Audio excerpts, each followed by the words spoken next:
దేవుని నామానికి స్తోత్రాలు. మరొక వాక్యాన్ని ఈ యొక్క ఎలోహిం టీవీ పరిచర్య ద్వారా మనము ముందుకు సాగుతున్నాం. ప్రియులారా, ప్రతి కార్యక్రమాన్ని చక్కగా శ్రద్ధగా విని ఆత్మీయ మేలులు పొందుకోవాలని షీలోహు ప్రార్థన తరపున మిమ్మల్ని కోరుకొనుచు ఉన్నాను. ప్రార్థన చేసుకుందాం. పరిశుద్ధుడైన తండ్రి, ప్రేమ కలిగిన ప్రభువా, నీ ఘనమైన పాదాలకు వందనాలు, స్తోత్రాలు, స్తుతులు చెల్లిస్తూ ఉన్నాం. నీ దయని బట్టి, నీ కృపను బట్టి యేసయ్యా మరొక పర్యాయము నీ వాక్యాన్ని ధ్యానించటానికి, స్తుతించటానికి మీరు ఇచ్చిన అవకాశాన్ని బట్టి వందనాలు. ప్రభువా, బలహీనుడను, వట్టివాడిని, ప్రభువా మీరే నన్ను జ్ఞాపం చేసుకోమని నీ జీవపు మాటలు, బ్రతికించే మాటలు ప్రభువా చదువుకొని చూడగా, పరిశుద్ధాత్మ దేవుడా మీ నడిపింపు అనుగ్రహించి మహిమ పొందమని, వినువారికి మేలుకరంగాను దీవెనకరంగా చేయమని యేసు నామములో అడుగుచున్నాము తండ్రి, ఆమేన్. ప్రియులారా, యోహాను సువార్త 15వ అధ్యాయము 1వ వచనాన్ని చదువుకుందాం. నేను నిజమైన ద్రాక్షావళిని, నా తండ్రి వ్యవసాయకుడు. నాలో ఫలింపని ప్రతి తీగను ఆయన తీసి పారవేయును. ఫలించు ప్రతి తీగ మరి ఎక్కువగా ఫలింపవలనని దానిలోని పనికిరాని తీగలను తీసివేయును. చూడండి ప్రియులరా, ఈ లోకములో యేసు ప్రభువే దేవుడు. ఆయన తప్ప వేరొక దేవుడు లేడు. ఎందుకంటే మానవులను దేవుని ఆజ్ఞను మీరినప్పుడు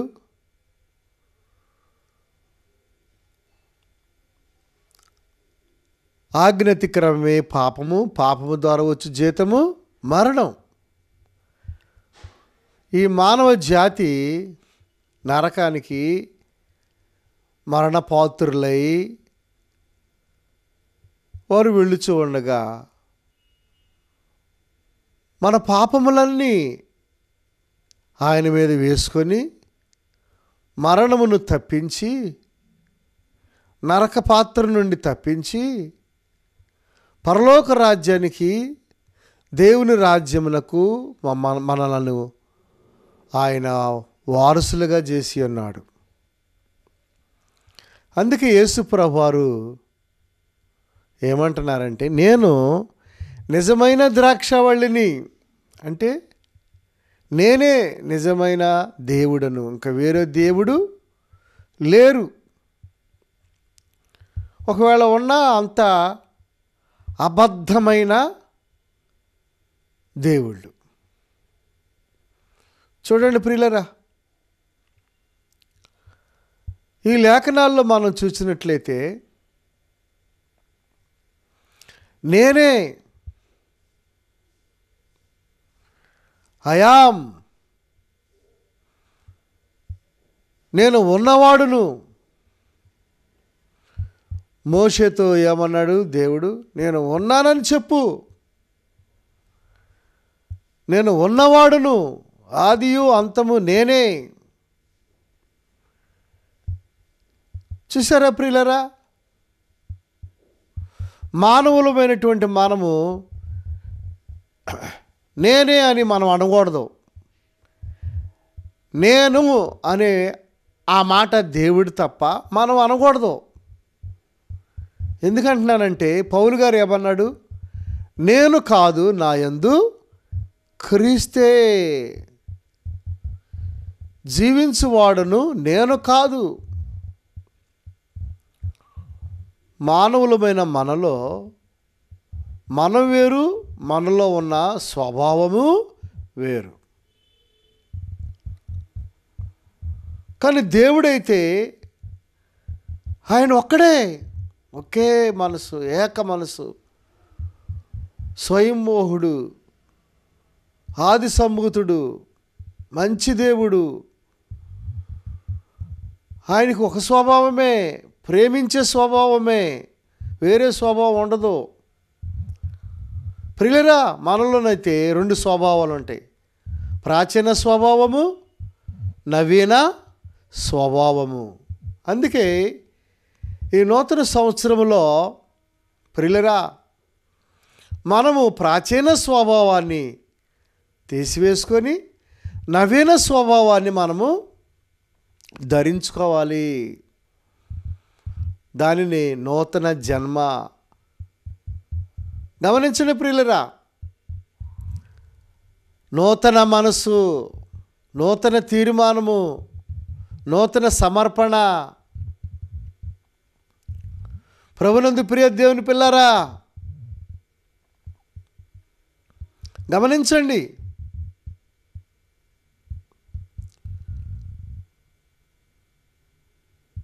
ఈ సమయంలో నిజమైన దేవుడు యేసు ప్రభు, ఆయన ద్వారానే ఈ మానవ జాతికి నిజం పలికే విధానం వచ్చింది. లేకపోతే అన్నీ అబద్ధాలే, అన్నీ మోసాలే. పైకి ఒక మాట, లోపల ఒక మాట. పైకి గొర్రె చర్మము, లోపల తోడేలు స్వభావము. కనుక నిజదేవుడైన యేసు ప్రభుని నమ్ముకున్నప్పుడు ప్రాచీన స్వభావం తొలగిపోద్ది, నవీన స్వభావాన్ని మనము కలిగి ఉంటాము. అందుకే పౌలు గారు అంతకుముందు సౌలుగా ఉన్నప్పుడు హింసకుడు, దూషకుడు, హానికరుడు. పూర్వము హింసకుడు, దూషకుడు, హానికరుడు. కానీ రక్షణ పొందిన తర్వాత, ప్రభుని ఎరిగిన తర్వాత తన స్వభావం మారిపోయింది. క్రీస్తు యేసు దాసుడను, అపోస్తుడుగా ఉండుటకు పిలువబడిన వాడునైనా పౌలను నేను రాయినది అని అంటాడు. చూసారా, ఎవరిచ్చారు ఆ స్వభావము? నవీన స్వభావాన్ని ఎవరిచ్చారు? మార్పు అనేది ఎక్కడికి వెళ్ళినా, ఎంత దూరం నడిచినా, లేకపోతే ఎన్ని మొక్కుబళ్ళు చేసినా, ఎన్ని ప్రాంతాలకు వెళ్ళినా మార్పు అనేది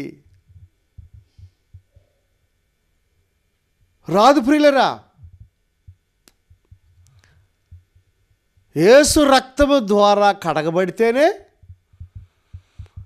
మానవ జాతికి మార్పు. చూడండి, సిలువలో దొంగ ఎవరు మార్చారు? ఏ డిపార్ట్ మార్చింది ఆయన్ని? ఏ గవర్నమెంట్ మార్చింది? ఏమండి, రోమా గవర్నమెంట్ ఏమైనా మార్చిందా? తన స్నేహితులు ఎవరైనా మార్చారా? తన తల్లిదండ్రులు ఎవరైనా మార్చారా? సమాజం ఏమైనా మార్చిందా? అందరూ కలిసి అతడు స్వాభావికంగా దొంగ అయితే ఇంకా ఎక్కువ దొంగగా చేశారు. కానీ పశ్చాత్తాపం ఎక్కడ కలిగింది? యేసు ప్రభువారు సిలువలో ఆయన రక్తాన్ని చిందిస్తూ, అనేకుల కొరకు ప్రార్థన చేస్తూ, అనేకులను మరి క్షమిస్తూ ఉన్నప్పుడు ఆ మాటలు విన్నాడు ఆ దొంగ. యేసుప్రభు వారి మాటలు ఆ మాటలు ఏమి విన్నాడు? తండ్రి, వీరేమి చేయుచున్నారు, వీరు ఎరుగురు గనక వీరిని క్షమించు. ప్రియులరా, శత్రువులను క్షమించాలి, ఇరుగు పొరుగు వారిని మనం ప్రేమించాలి. ఒక చెంప కొడితే మరొక చెంప తెప్పమన్నాడు యేసయ్య. అలాంటి మాటలు పలుకుతూ ఉన్నప్పుడు, అరే, నేను లోకంలో తిరుగుతూ ఉన్నప్పుడు ఇలాంటి మాటలు నేను ఎక్కడ వినలేదే అని అతడు మనసు మార్చుకున్నాడు. యేసయ్య మాటలకు ఆ దొంగ, సిలువలో మరొక దొంగ మనసు మార్చుకున్నాడు. దొంగ స్వభావాన్ని సరిచేసుకున్నాడు, క్షమాపణ అడిగాడు. తండ్రి, నీవు నీ రాజ్యంతో వచ్చినప్పుడు నన్ను కూడా జ్ఞాపకము చేసుకో అని అప్పటికప్పుడు ఎంతో పశ్చాత్తాపడి కన్నీరు కార్చి పాపాన్ని ఒప్పుకున్నాడు. గమనించండి ప్రియులరా, అప్పుడు యేసుప్రభు వారు ఏమన్నారు? నేడు నీవు నాతో కూడా పరదేశంలో ఉంటావు. నీవు నాతో కూడా పరదేశంలో ఉంటావు. ప్రభునందు ప్రియ దేవుని బిడ్డలారా, అందుకే ఛాలెంజ్గా చెబుతున్నాడు, రోషంగా, ప్రేమతో, నేను తప్ప వేరొక దేవుడు మీకు ఉండకూడదు. ఏ రూపములోనైనా నువ్వు విగ్రహమును చేసుకొనకూడదు, వాటికి పూజించకూడదు, సాగిలపడి నమస్కారము చేయకూడదు అని నిర్గమాకాండములో మోషే 10 ఆజ్ఞల్లో మోషేకి ఇచ్చిన 10 ఆజ్ఞల్లో మొదటి ఆజ్ఞ, నేను తప్ప వేరొక దేవుడు మీకు ఉండకూడదు. అలాగనే ప్రియులరా, యోహాను సువార్త 15వ అధ్యాయము 1వ వచనంలో, నేను నిజమైన ద్రాక్షావళిని, నేను నిజమైన ద్రాక్షావళిని, నా తండ్రి వ్యవసాయకుడు. నేను నిజమైన ద్రాక్షావళిని. ప్రేమ కలిగిన దేవుడు నేను అని అంటున్నాడండి. నేను అనే ఆ పదము దేవుడే అనాలి కానీ మానవుడు అనడానికి వీలు లేదు. నేను ఇంతే, చాలామంది నా మాట ఇంతే, నేను ఇలాగే మాట్లాడతా అని వాటర్ ఇస్తూ ఉంటారు, దబాయిస్తూ ఉంటారు. ప్రియులరా, నీ మాటలు మారాలి, నీ నడక మారాలి, నీ చూపు మారాలి, నీ పద్ధతిని మార్చుకోవాలి. పౌలు గారు అంటాడు, నేను క్రీస్తును పోలి నడుచుకున్న ప్రకారం మీరు నన్ను పోలి నడుచుకొనుడి. నేను క్రీస్తుని పోలి, చూసారా ప్రియులరా,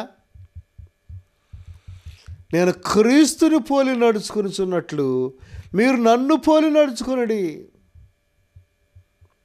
మనము యేసుక్రీస్తు యొక్క అడుగు జాడలలో మనము నడుచుకోవటానికి మనము ప్రయత్నం చేస్తూ ఉండాలి, అభ్యాసం చేస్తూ ఉండాలి, ప్రాక్టీస్ చేస్తూ ఉండాలి.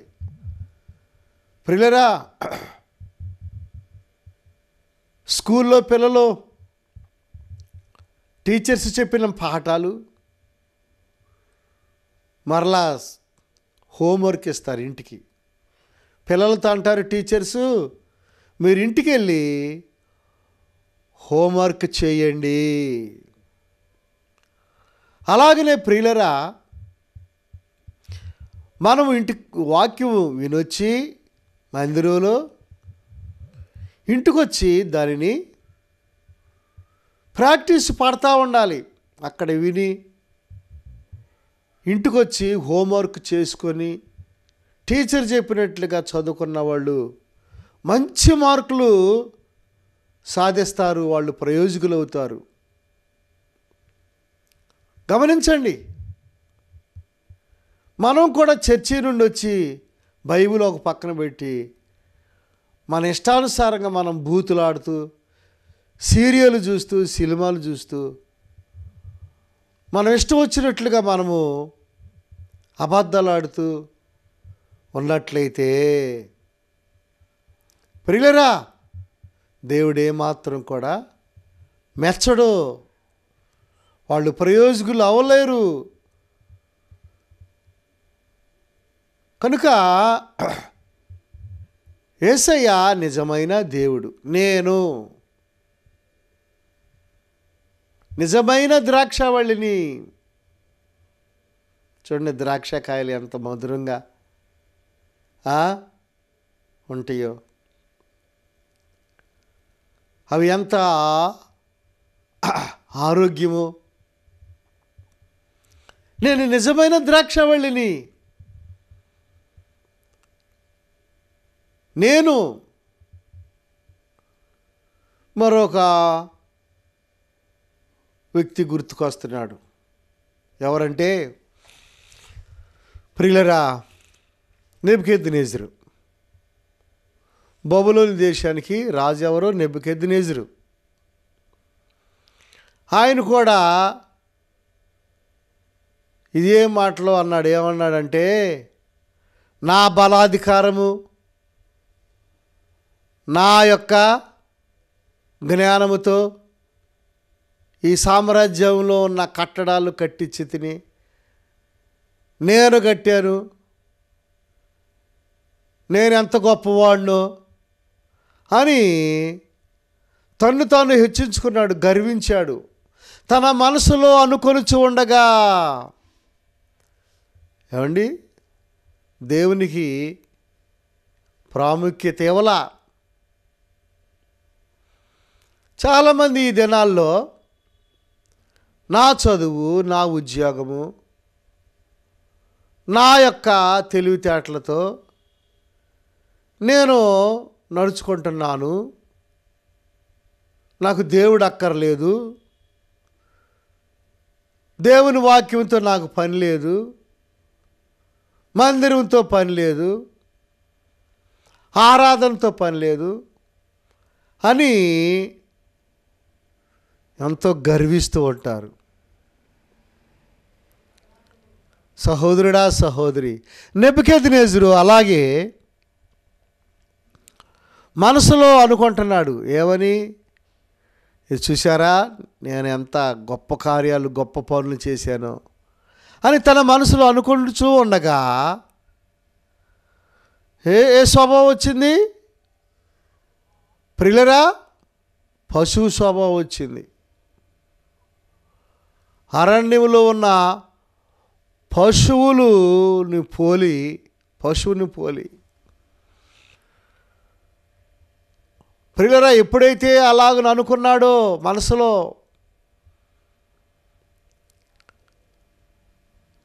వెంటనే అతని యొక్క మనుష్య రూపం పోయింది. ఏ రూపం వచ్చింది? పశువు రూపం వచ్చి మనుషుల చేత తరమబడి అరణ్యములో గడ్డిని మేసినట్లుగా చరిత్ర మనకు స్పష్టంగా తెలియజేస్తూ ఉంది. ప్రియులరా, దేవుడు వెలుగుని చేశాడు, సూర్యుడిని, చంద్రుడిని, నక్షత్రాలను చేసి భూమిని, సముద్రమును ప్రియులరా దేవుడు కలగజేస్తే ఆ భూమిలో ఉండిచ్చినటువంటి ఇనుము, ఆ భూమిలో నుండిచ్చినటువంటి ప్రతి విధమైన వెండి, ఖనిజ సంపద, సిమెంటు, రాళ్ళు, ఇంకా రకరకాలుగా ప్రియులరా ఎన్నో విధాలుగా దేవుడు సృష్టించిన ఈ సంపద, ఈ చెట్లు, ఈ ఖనిజాలు, ఈ బంగారము దేవునిది. భూమి ఎవరిది? దేవునిది. ప్రభునందు ప్రియ దేవుని పిల్లారా, ఈ మానవులు నిన్ను సృష్టించింది ఎవరు? చాలామంది దేవుడు లేడని బుద్ధిహీనులు తమ హృదయములో అనుకొందురు. వారు చెడిపోయిన వారు అసహ్యమైన కార్యాలు చేస్తారు అని బైబిల్ సెలవిస్తుంది. కనుక చాలామంది దేవుడు ఎక్కడున్నాడు, దేవుడు లేడు అని మూర్ఖంగా ప్రవర్తిస్తూ దేవుని వాక్యానికి లోబడకుండా వారి ఇష్టానుసారంగా జీవిస్తూ ఉంటారు. వాళ్ళంటుంది బైబిలు బుద్ధిహీనులు. కనుక ఈ నెబుకద్నెజరు కూడా బుద్ధిహీనంగా ప్రవర్తించినప్పుడు ప్రియులారా 7 సంవత్సరాలు గడ్డిని మేసాడు. నిన్ను నీవు హెచ్చించుకోకూడదు. దేవునిని స్తుతించాలి, దేవునికి లోబడాలి, దేవుని వాక్యానికి లోబడాలి. ఆ సమయంలో ఆకాశము నుండి ఒక శబ్దం వచ్చి, నెబుకద్నెజరు, నీ మనసులో నీవు ఇలాగ అనుకొని చూన్నావు గనక నీ రాజ్యము నీ యొద్ద నుండి తొలగించబడుద్ది, జాగ్రత్త అని ఒక శబ్దము ఆకాశము నుండి వచ్చింది. ఆకాశంలో ఉండేది ఎవరు? దేవుడు. భూమి మీద ఉన్నావు నీవు, నీ మాటలు కొద్దిగా ఉండాలి. సహోదరుడా, సహోదరి, 7 సంవత్సరాలు గడ్డిని మేసినట్లుగా మనము చూస్తున్నాం. ఆ తర్వాత బుద్ధి వచ్చింది. ఎవరికి? ఈ రాజుకి బుద్ధి వచ్చినప్పుడు మరలా దేవుడు అతని రాజ్యాన్ని అతనికి ఇచ్చినట్లుగా, అతని యొక్క అధిపతులను అతనికి ఇచ్చినట్లుగా, అతని యొక్క ఆస్తి అతనికి ఇచ్చినట్లుగా మనము చూస్తున్నాం. కనుక ప్రియులరా,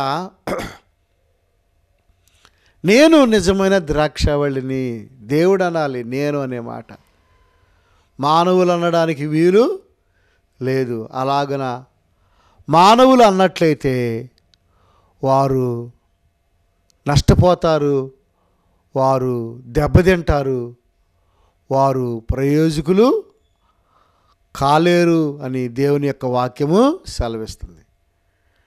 నేను నిజమైన ద్రాక్షావళిని, నా తండ్రి వ్యవసాయకుడు. చూడండి ప్రియులరా, చూడండి మరలా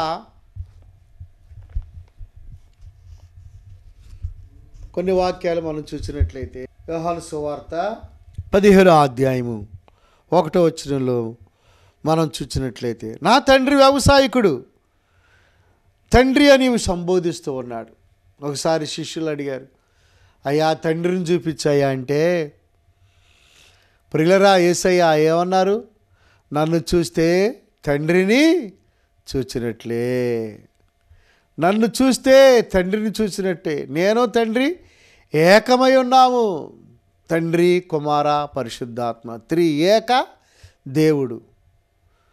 నీరు, మంచు, ఆవిరి, వీటిని మనము విడదీయగలమా? గమనించండి. కనుక తండ్రి, కుమార, పరిశుద్ధాత్మ, ఏక దేవుడు, ముగ్గురు కలిసే ఉంటారు, వేరువేరు కాదు. చూడండి ప్రియులరా, వారు మనస్తత్వాలు ఒకటే, మనసు ఒకటే. నా తండ్రి వ్యవసాయకుడు, నాలో ఫలింపని ప్రతి తీగను ఆయన తీసిపారవేయును. ఫలించు ప్రతి తీగే మరి ఎక్కువగా ఫలింపవాలని దానిలోని పనికిరాని తీగలను తీసివేయును. చూసారా ప్రియులరా, నాలో ఫలింపని ప్రతి తీగను ఆయన తీసిపారేయును. ఫలించు ప్రతి తీగ మరి ఎక్కువగా ఫలింపవలని దానిలోని పనికిరాని తీగలను తీసివేయును. చూడండి ప్రియులరా, దేవుల్లో ఫలించాలి. నాలో ఫలింపని ప్రతి తీగను తీసేస్తాడని వాక్యంలో దేవుడు చెబుతున్నాడు. క్రీస్తులోనే నువ్వు ఫలిస్తావు.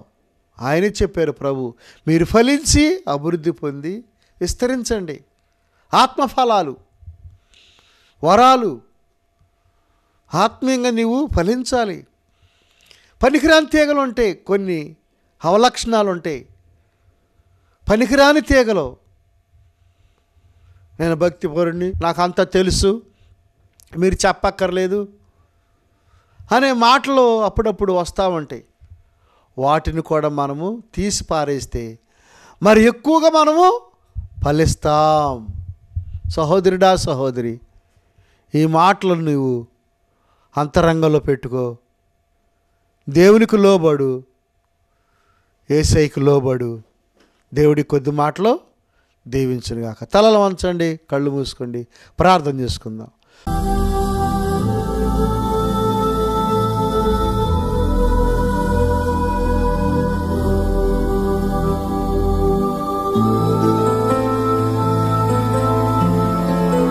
పరిశుద్ధుడైన తండ్రి, ప్రేమ కలిగిన ప్రభువా, నీ ఘనమైన పాదాలకు వందనాలు, స్తోత్రాలు, స్తుతులు చెల్లిస్తూ ఉన్నాం.